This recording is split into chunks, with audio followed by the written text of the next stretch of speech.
Hey everybody, this is your boy JD, and I'm just going to go out there and ask you for 20 minutes of your time to talk about speculation. And this is a great picture to start off with. Here you have Null as the symbiote god. I'm going to move him out of the way.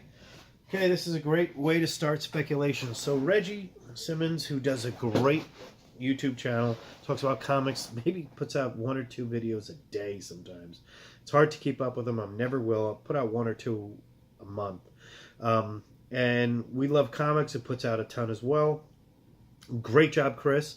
They talked about speculation, how it fuels us collectors and everything, and it does. And a good example is what I just showed you. Null's first appearance was always considered to be Venom number 3 until Wednesday, when New Comic Book Day comes out and realizes that Venom 4, which I didn't bring, but Venom 4 actually says that the first appearance of Null is officially God of Thunder number 6 by Jason Aaron, different author, way back in the day. But they spoke. According to what Donny Cates said on Twitter, was that he spoke with Jason Aaron, he thanked him for it, and this is the true first appearance of Null. This book was $2 on a Tuesday, $50 on Wednesday. Speculation done right.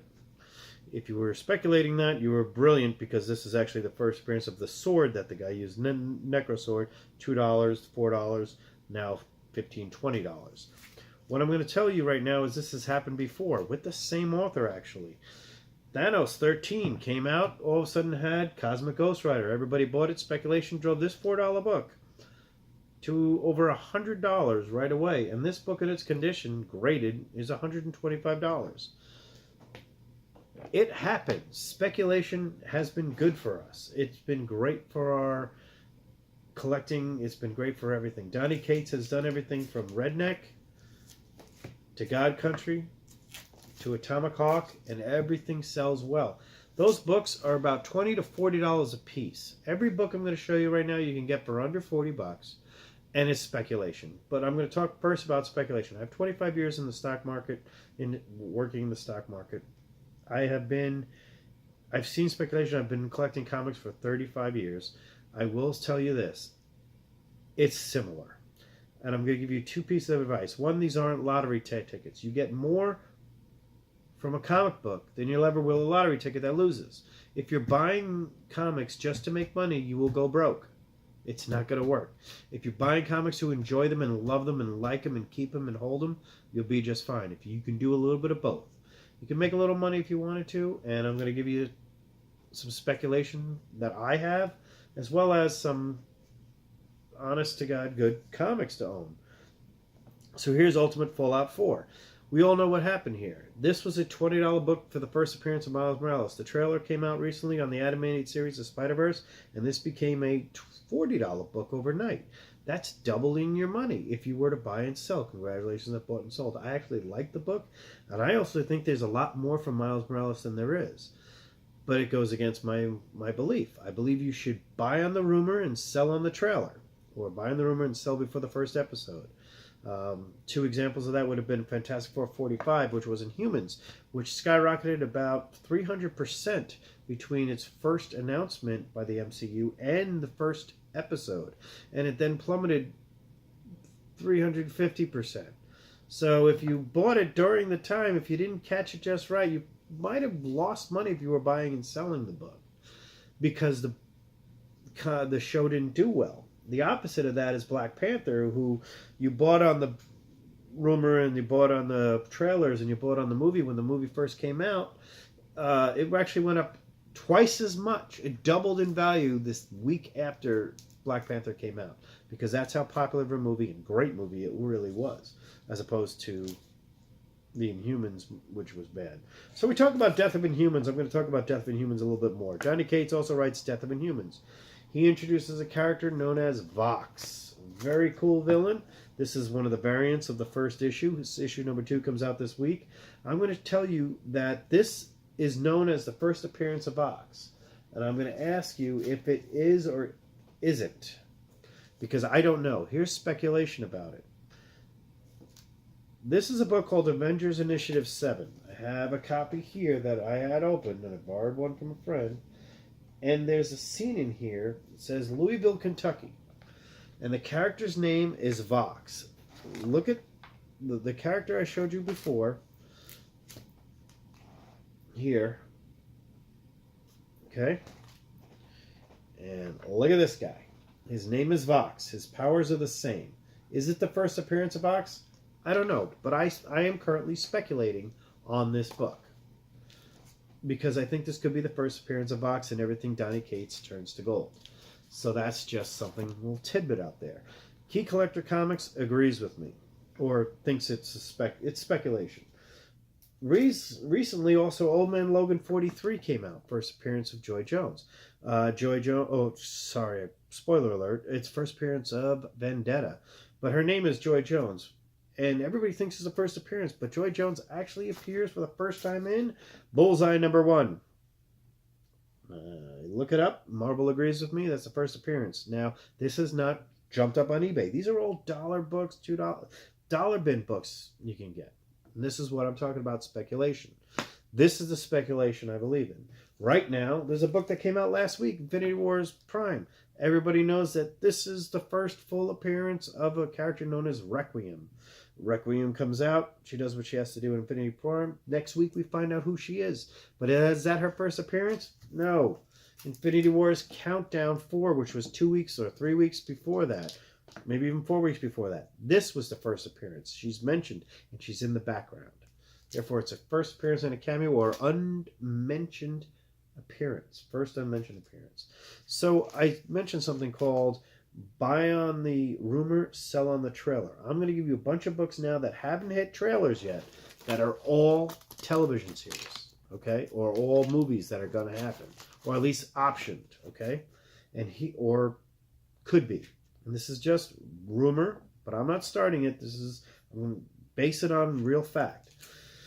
First one, She Could Fly, came out 2 weeks ago, written by somebody who also is the co-creator of on AMC's *Halt and Catch Fire*, which I have never watched. However, I picked up this book. It was just a new #1. It was from Dark Horse, which I love. And picked up a Dark Horse book, #1.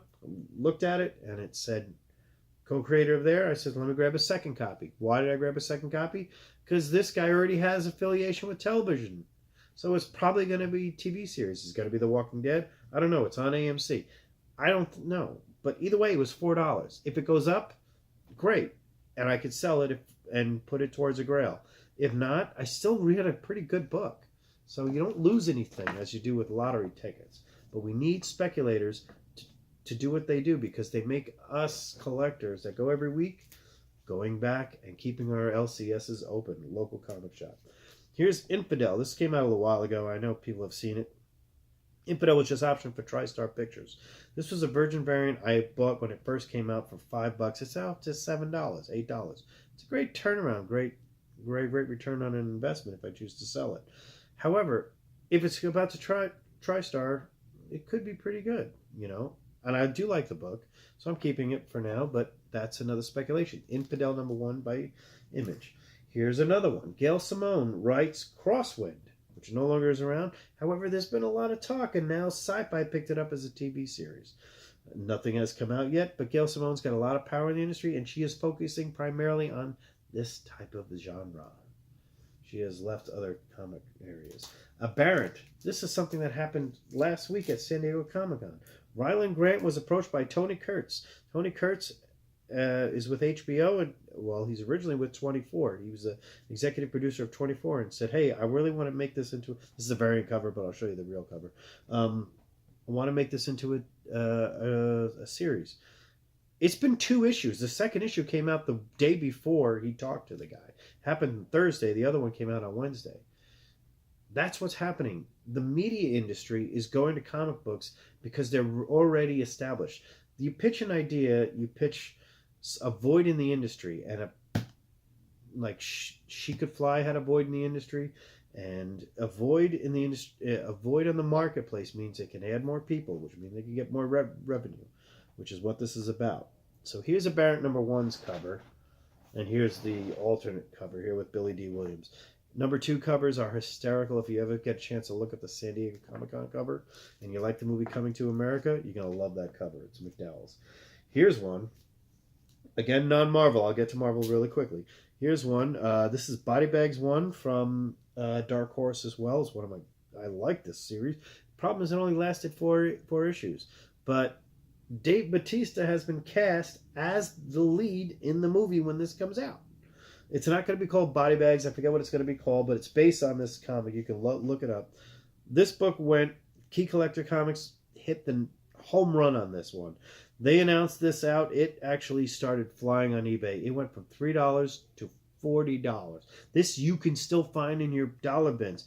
I found this copy Wednesday on New Comic Book Day in the dollar bin, freshly bagged and boarded.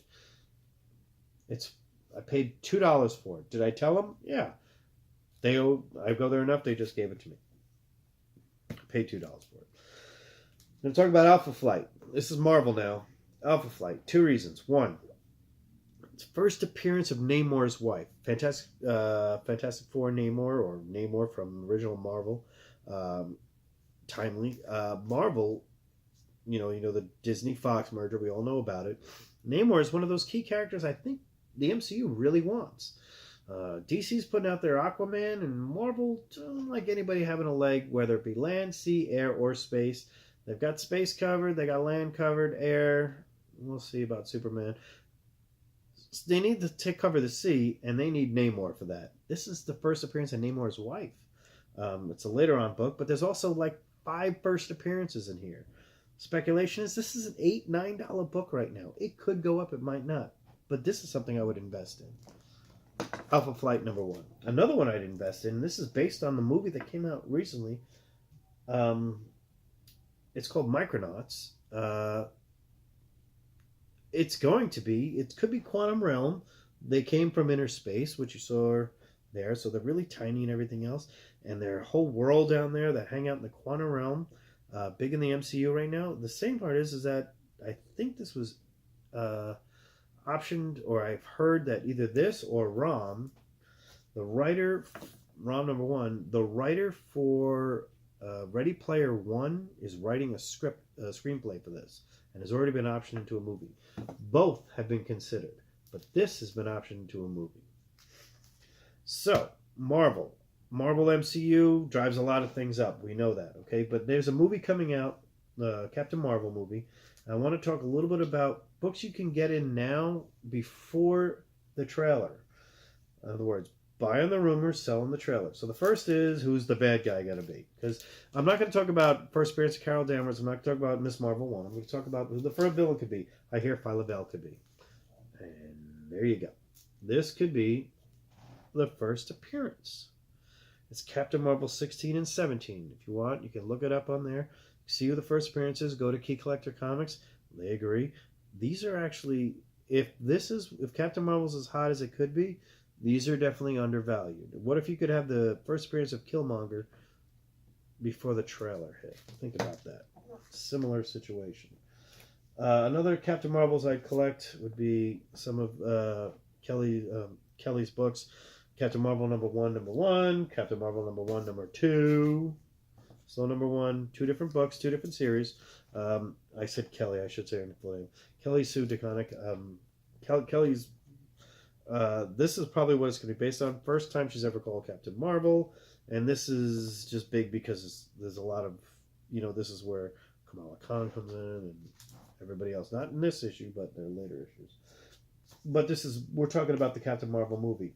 We know who comes back in that movie. I think I'm not giving a spoiler because it's out there, is they going back in time, the 90s, and you know who worked for S.H.I.E.L.D. in the 90s, other than Nick Fury, was Nick Coulson. One of the things about Nick Fury, Phil Coulson, was that he never had a bump in the MCU from other characters that did. Hawkeye's first appearance flew up, kind of calmed down. Black Widows flew up, went even higher.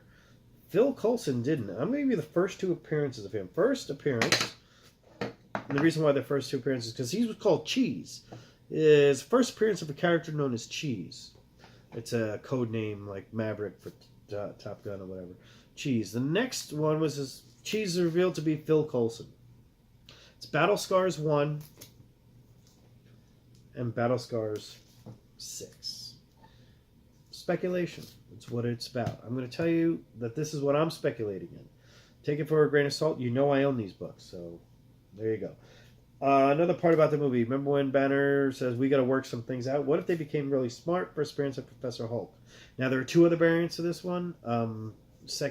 Editions, second edition, third edition, that are worth a lot more money from this. But what if I told you can get that for $5 and you get a great cover and a great book? That's speculation, not a lottery ticket. Great for the industry.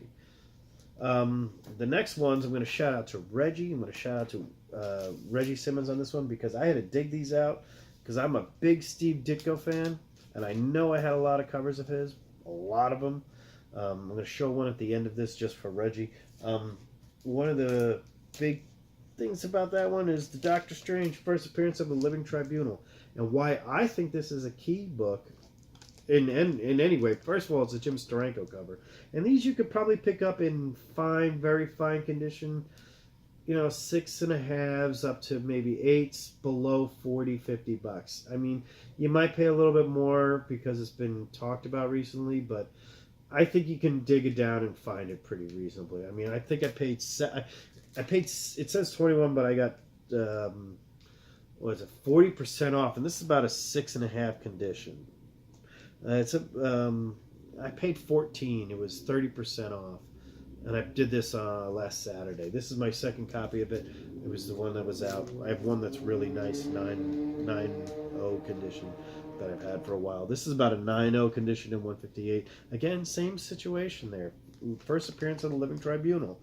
Now, the key why I think that's a big one, and I think Reggie hit the nail on the head with collecting the Cosmic Universe Marvel. I talked about by Silver Surfer about Annihilation, which I'm going to get into very quickly. Annihilation. Living Tribunal was actually mentioned in the MCU already. In the Doctor Strange movie, he talks about the Living Tribunal very briefly.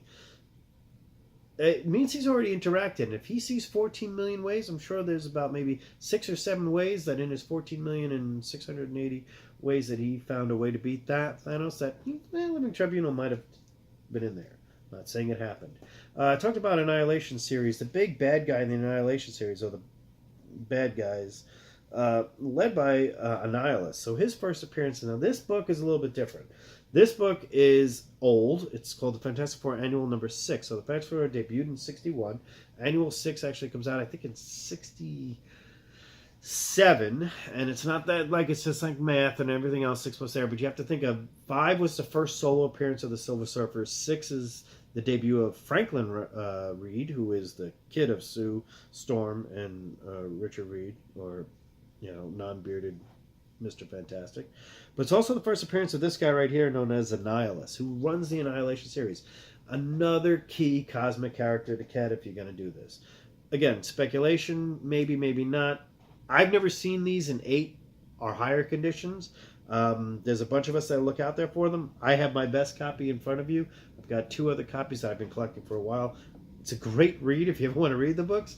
I do love king size and giant size, regardless of people not thinking they're worth much, other than giant size X-Men number 1. Okay, that's about it. I'm going to talk about speculation, but I want you to remember 3 things. Number 1, it's not a lottery ticket. You actually win when you buy out of the dollar bin. If you buy after everything, you're on your own. Let's be honest. If you bought the Inhumans after the TV show came out or just before it did, and you paid $500-600 for a book that's $250 now, it was about that about a year before. So I don't feel bad. Is hype good for the industry? Yes. Do I expect some books to come down after the recent news? I do expect some New Mutants to go down. X-Men stand on their own. They do. They live on their own world. They actually had a lot of the funny thing about the X-Men was it didn't really affect the market that much for that book. But anyway, I want to thank you guys very much. I'll get into that another time. I will show more original art. Oh, I promised Reggie something, which was Jim. Reggie, you're a big Jim Steranko fan. This is the rarest Jim Steranko cover I have. I showed this to a bunch of Silver Age artists last week. Bob Hall, Daryl Skelton, even some Phil Hester, a few other guys. They love it. This is a beautiful copy of Eerie 25. It's the only Warren or horror comic done by Jim Steranko. And if you can see it, Google it, Eerie 25. I don't want to take it out of it, and if it's glassing, that's fine. Have a great one. Thank you very much for your time.